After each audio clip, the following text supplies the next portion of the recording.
Cher Seck, vous avez la parole pour 5 minutes. Suivi de Babacar Meng.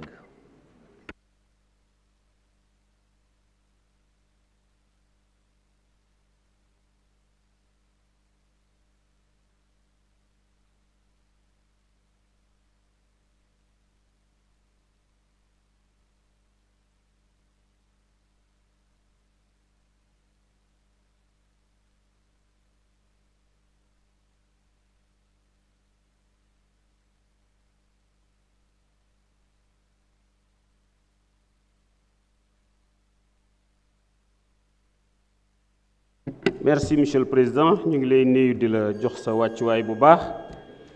Monsieur le ministre des collectivités territoriales et mon jeune frère, Modou Diagne Fada.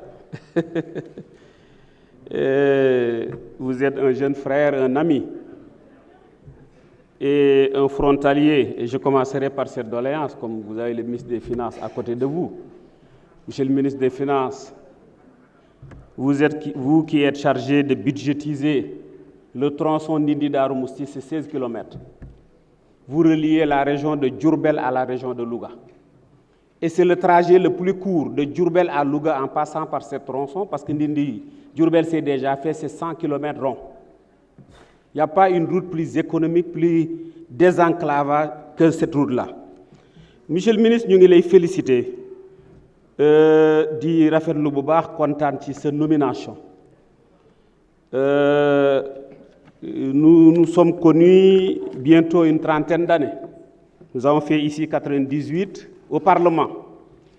Vous étiez un excellent député. Vous avez partagé l'école avec mes jeunes frères. Mais monsieur le ministre, da nga am ay instruments ginnaaw bi ma la nuyu ce secrétaire général nuyu directeur yi. Mon ami Mbagnick, le directeur de la GTIP, mon ami et frère, le directeur du PNDL, mon ami et frère, le DAGE Falisek, l'infatigable, que tout maire doit en tout cas féliciter et remercier de sa réactivité et de la rapidité de son travail. Di wax ni structure ñun maire yi structure bi nga xamni ci lañu gëna retrouver wu ci ñepp wax nañu ko c'est le PNDL. Parce que le PNDL te permet de faire tes propres activités. Il laisse la latitude au conseil municipal de choisir ses projets et de les conduire. Bokul ak ki nga xam day ñëw ni dama lay defal li wala dama lay defal la. Alors cette structure a besoin d'être renforcée pour que mu gëna taxaw. Di aussi wax nga gëna renforcer aussi AGETIP. Mus nañu ñëw Ndindi waye bobu nañu dellu ci waat parce que biñu fa ñëwé aussi c'est eux qui nous avaient construit le logement aujourd'hui du médecin chef du centre de santé en un très laps de temps, avec une très grande rapidité. Lolo lu am solo la également. Monsieur le ministre, beaucoup ont plaidé pour les adjoints au maire, c'est vrai. C'est eux qui gèrent les mairies. Nous n'avons pas le temps. Depuis la session budgétaire, nous maires, nous présidents du conseil départemental, nous sommes là. C'est eux qui gèrent et ils sont très mal rémunérés. Je ne dirais même pas les adjoints, mais même nous les maires ruraux, s'il y a la communalisation intégrale, ok? Mais par rapport aux maires de ville ou aux maires des autres départements, ça pose énormément de problèmes. Parce que si on veut l'équité, il faut aller jusqu'au bout également dans cette affaire-là. Monsieur le ministre, les secondes compétences à transférer, surtout nous les communes rurales, nous faisons plus de compétences non transférées que de compétences transférées. C'est l'hydraulique, c'est l'agriculture, on est toujours dans les commissions de semences, dans les trucs, on fait dans les adductions d'eau, on a les parcs de vaccination que nous construisons. Or, ce ne sont pas des compétences transférées. Les gens nous transférés, c'est des problèmes que vous nous avez transférés. Ça, pour autant, nous transférer les moyens, c'est l'éducation, c'est la santé, etc.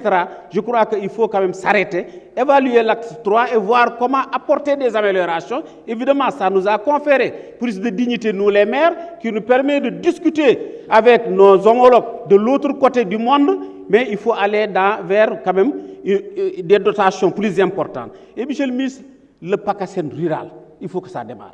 Monsieur le ministre des Finances, maintenant, moi je me demande, nous devons faire li ñu tek sa bop lepp mais nak PACASEN rural lu am solo la ci vraiment dafa wara démarrer waat. Monsieur le ministre, la fonction publique locale, il faut que le conseil municipal, il faut que le maire ñu jox ko gëddam mu am dignité. Je vais vous raconter une petite anecdote. Le conseil des ministres décentralisé il y a quelques années, j'étais président de commune rurale. Je viens pour entrer, On me dit, je me présente président de commune rurale. Et on me dit non, les présidents de commune rurale n'ont pas de place ici. J'ai dit d'accord. Et c'est dans mon département, dans ma région. Quelqu'un m'a trouvé là-bas, il me dit, hey, honorable, comment vous allez? Le gars me dit, du protocole, il me dit, mais il fallait me dire que tu es honorable.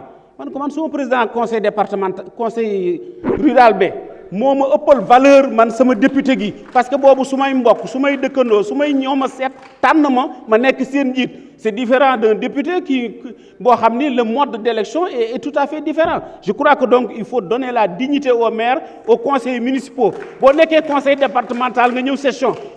Tu as une indemnité de 50 000, les conseillers municipaux sont là-bas, du village à village. Si vous êtes maire est obligé de cotiser. Le maire bi xam ngeen li ngeen koy fay xam ngeen loolu toggalub añ sax donc là ça vraiment il faut revoir cela. Merci beaucoup. Merci, chers collègues.